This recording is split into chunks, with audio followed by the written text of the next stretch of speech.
Chers spectateurs, bienvenue. Aujourd'hui, nous abordons une histoire qui a bouleversé le paysage médiatique français et laissé sans voix même les plus aguerris d'entre nous. Une histoire où se mêlent amour, confiance trahie et la force implacable de la résilience. Car derrière le sourire lumineux de Faustine Bollaert, il y a eu une déchirure profonde, un naufrage intime qui a révélé autant ses blessures que sa grandeur d'âme.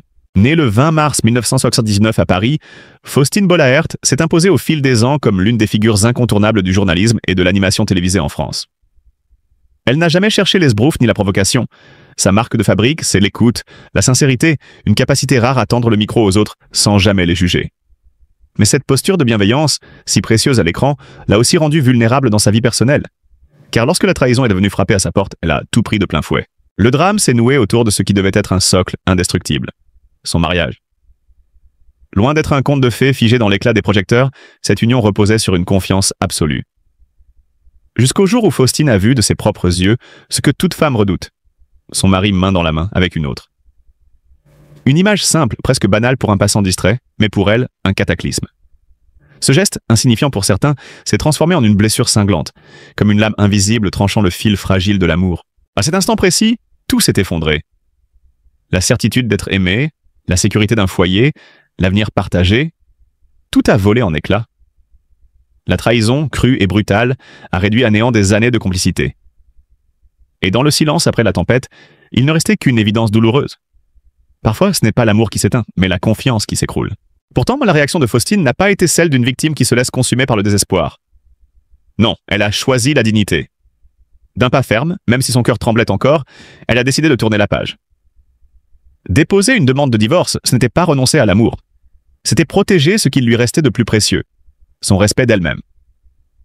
Dans ce geste courageux, elle a démontré que la vraie force ne réside pas dans le fait de sauver à tout prix une relation brisée, mais dans la capacité à se sauver soi-même. Il serait facile de réduire cet épisode à une simple histoire de couple. Un fait divers de plus dans la longue liste des séparations médiatiques.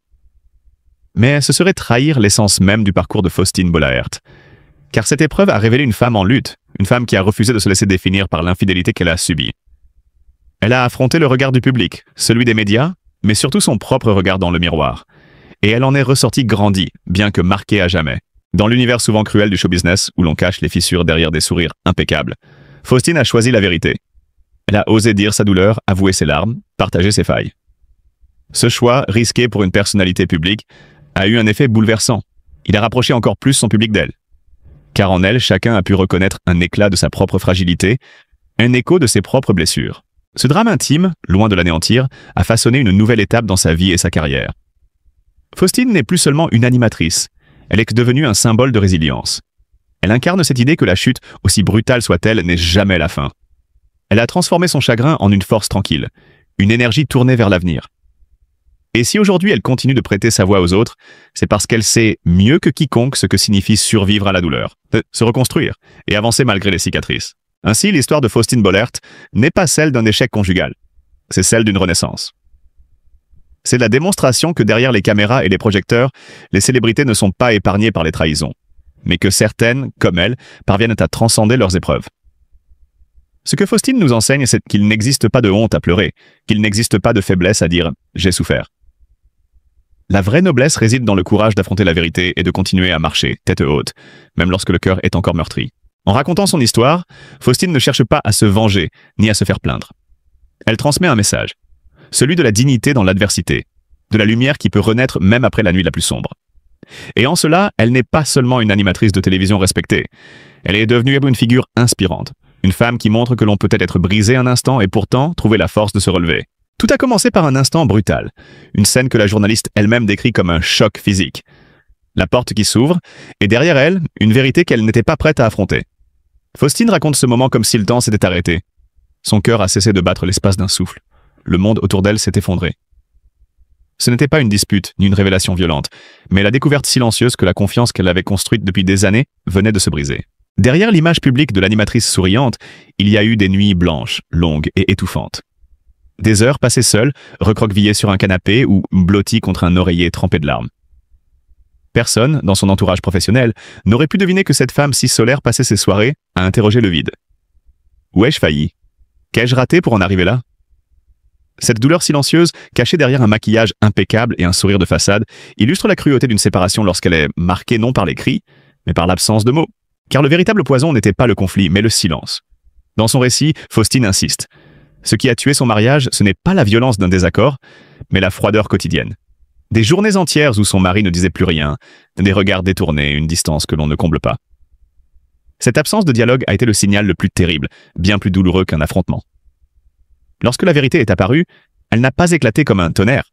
Elle s'est déposée comme une chape de plomb sur une relation déjà exsangue. La chute pour Faustine fut d'autant plus brutale qu'elle croyait dure comme fer en l'idée d'un amour indestructible. Elle était de celles qui investissent leur cœur sans réserve, qui bâtissent une union sur la conviction que la sincérité suffit à protéger. Et pourtant, ce socle s'est fissuré, laissant derrière lui une cicatrice qu'elle ne cache pas. Elle sait que cette blessure ne disparaîtra jamais vraiment.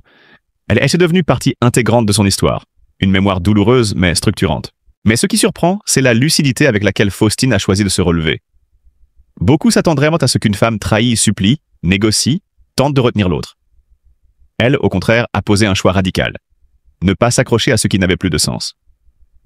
Un mariage sans vérité, disait-elle, n'est qu'une illusion. Cette décision, prise au milieu des larmes, fut paradoxalement un acte d'affirmation.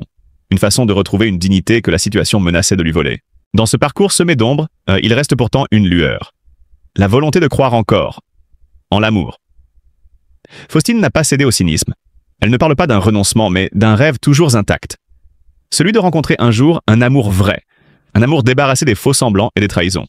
Elle n'idéalise plus, mais elle espère. C'est cette nuance qui la distingue. La souffrance n'a pas détruit son désir de construire, elle l'a affûté. Son histoire résonne comme un miroir tendu à tous ceux qui, derrière des apparences solides, traversent les mêmes tempêtes silencieuses.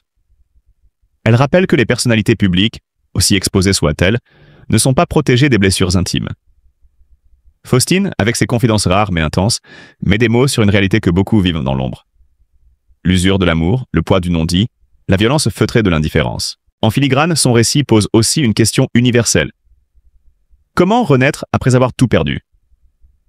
Pour Faustine, la réponse tient en deux mouvements. D'abord, accepter de toucher le fond, d'affronter la douleur sans la maquiller.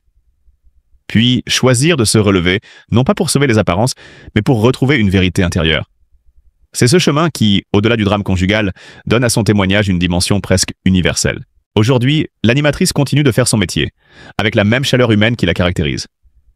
Mais derrière chaque sourire, il y a cette mémoire d'un passé douloureux. Non pas une honte, mais une cicatrice qu'elle a choisi de montrer. Et c'est peut-être là que réside sa force, dans cette capacité à transformer une épreuve personnelle en une leçon de résilience.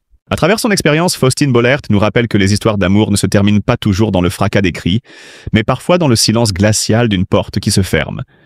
Et que, même dans ce silence, il existe une voix intérieure capable de guider vers un nouveau départ. Alors, chers spectateurs, si nous retenons une seule leçon de ce récit, c'est peut-être celle-ci. La trahison peut détruire un amour, mais elle ne détruit pas l'être profond de celles et ceux qui choisissent de rester fidèles à eux-mêmes.